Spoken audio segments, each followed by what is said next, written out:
सायंकाल होने पर वह एक धर्मशाला में जाकर ठहर गई। समझ में आ रही है क्या? और एक धर्मशाला में गई। धर्मशाला में तो कोई भी ठहर सकता है, क्यों? धर्मशाला बनाई जाती है धर्म के लिए। वह नित्य निरंतर नियम पूर्वक परमात्मा का ध्यान करती, जिसके प्रभाव से उसका अंतःकरण पवित्र होता गया।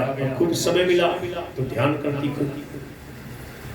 वह मन इंद्रियों का संयम करके नित्य गीता रामायण का स्वाध्याय करती। देखो, इस स्वाध्याय ध्यान भगवान के पवित्र नामों का जप किया करती और बिना किसी द्रोह द्वेष के मन ही मन अपने पतिदेव के विचार शुद्ध हो इसके लिए प्रार्थना करती प्रभु से। खातर प्रार्थना। उसकी जेब में घर की रोकड़ के हिसाब के 5 रुपये थे। उन्हीं से उसने अपने भावी जीवन का कार्यक्रम सोचा। 5 रुपये उसके जेब में पड़े आ गए थे। दूसरे दिन वह 4 आने में सुआ, देखो कितना सस्ता जमाना था, सुआ। 2.25 रुपये में रंगीन सूट। 8 आने में अपने लिए आटा, दाल और मसाला। 4 पैसे में 2 पत्तल और 2 रुपये। 7 आने में 1 बाल्टी, 1 तसला खरीद कर ले आई।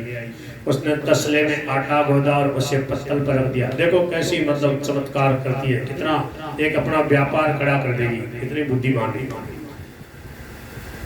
5 रुपए में शुरू कर दिया सेवा। उसने तसले में आटा गोदा और उस पे पत्तल पे रख दिया। फिर तसले को उल्टा करके उसी पे रोटी सेक ली। दवा का काम कर दिया। रोटी पत्तल पर रखकर तसले को धोकर उसी में दाल पका ली। तसला टोपिया जैसा था।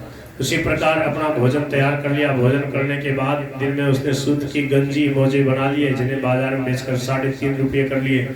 रोज इसी प्रकार 2.25 रुपये कमाने लगी, जिससे 12 आने में दोनों समय के भोजन का सामान ले आती। 1 रुपया जमा रख लेती। 15 दिनों में 15 रुपये हो जाने पर उसने 5 रुपये मासिक किराए पे एक घर ले लिया। किराए पे 5 रुपये के रसोई के बर्तन और खरीद लाई और 5 रुपये का सूत ले आई। इसके बाद सुशीला ने शहर में सूचना कर दी। साड़ी, लहंगा, ओढ़ना, चद्दर, दुपट्टा आदि किसी को बेल बूटे कढ़ाने, दोहे, चौपाई, श्लोक आदि लिखवाने हो तो मेरे घर पे भेज दिवा दे। लोग उसके पास भेजने लगे। उसके लिखे हुए बड़े सुंदर और आकर्षक दोहे, चौपाई, श्लोक, बेल बूटे आदि को देखकर लोग उसकी शिक्षा और कारीगरी पे मुग्ध होने लगे। सुशीला के इस कार्य से 150-200 रुपये महीने की आय होने लगी। साल भर के बाद उसने एक बड़ा मकान किराए पर लेकर उसमें एक कन्या पाठशाला खोल दी, जिसमें बहुत सी लड़कियों को बिना शुल्क के वह व्याकरण, गीता, रामायण आदि हिंदी संस्कृत के ग्रंथ पढ़ाने लगी। वह उन्हें विद्या के साथ कारीगरी का काम भी सिखाती थी। लड़कियां उसके पास जो चीजें तैयार करती उन्हें वह बाजार में बिक्री कर दिया करती, जिससे प्रति मास उसे 200 रुपयों की बचत होने लगी। प्रत्येक महीने 200 रुपये बचने लगे। आज के हिसाब से 2 लाख समझो, 100 साल पहले की बात है। इस प्रकार साल भर में उसका सब खर्च लगकर उसके पास 2000 रुपयों की बचत होने लगी। उसके बाद उसने थोड़ी जमीन खरीद कर एक कच्चा घर बना लिया और एक गाय खरीद ली तथा एक नौकरी भी रख लिया, जो गाय का तथा घर का सब काम काज कर देता। इस प्रकार करते करते दूसरे वर्ष उसके पास 5000 रुपये बचने लगे। बोल गिरधर गोपाल की। तीसरे वर्ष वह जिसका निज का रेशम सूत और कपड़ा खरीद कर उन पर गीता रामायण के श्लोक, दोहे, चौपाई और सुंदर सुंदर बेल बूटे बनाकर सत्यता और न्याय पूर्वक क्रय विक्रय भी करने लगी। और दूसरे जो लोग अपने कपड़ों पर बेल बूटे, दोहा, चौपाई लिखवाने आते उनके काम भी करने लगी। और फिर उसने कंबल की फैक्ट्री जैसी खोली और वो कंबल, दरी वगैरह, गलीचा वगैरह और 2-4 लोग रख लिए और वो और बड़ा काम चलने लगा। समझ में आ रही क्या? कंबल बनाई है क्या कभी आपने? हाँ, उसके सत्य, न्याय, विनय और प्रेम युक्त व्यवहार का जनता पे बड़ा अच्छा असर पड़ने लगा। इस प्रकार व्यापार करते करते उसके पास 15,000 रुपये हो गए और उसके सब तरह का खर्च लगकर प्रति मास करीब 1000 रुपये बचने लगे।